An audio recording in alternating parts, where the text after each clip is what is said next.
Have you ever met someone who visibly tenses up when guests are about to come over?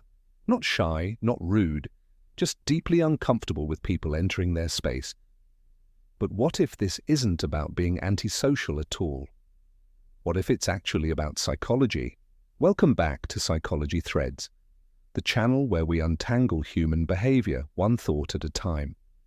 Today, we're diving into the psychology of people who hate having guests over.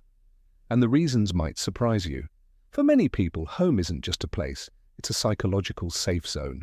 When someone dislikes having guests, it's often because their home represents control, predictability, and emotional safety. Guests disrupt that balance. Suddenly, routines change, noise increases, personal boundaries blur. For some minds, that feels less like socializing and more like intrusion. One major factor is sensory sensitivity. Some people are more affected by sounds, movement, and visual clutter. Guests bring unpredictable sensory input, conversations overlapping, doors opening, objects moving. For a sensitive nervous system, this can trigger stress rather than enjoyment. Then there's social performance fatigue.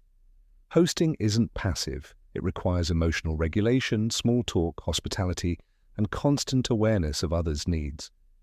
For introverts or highly self-aware individuals, this can feel like being on stage in the one place they're supposed to rest. Another powerful factor is territorial psychology. Humans, like animals, form psychological ownership over spaces.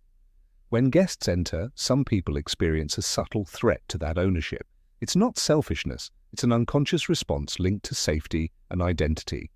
Past experiences also play a role. If someone grew up in a home where privacy was violated, where guests overstayed, criticized, or caused conflict, the brain learns to associate visitors with discomfort. Over time, avoidance becomes a protective habit. There's also perfectionism. Some people don't fear guests, they fear judgment. The house must look perfect, the host must act perfect. Any perceived flaw feels like failure. Instead of connection, hosting becomes a pressure-filled performance. Interestingly, research shows that people who avoid having guests often have strong internal worlds. They recharge alone, they value autonomy, they think deeply. Their dislike for hosting isn't about disliking people, it's about preserving mental energy. So the next time someone says, "I just don't like having people over," remember, that sentence might hide sensitivity, past experiences, emotional boundaries, or simply a different way of processing the world.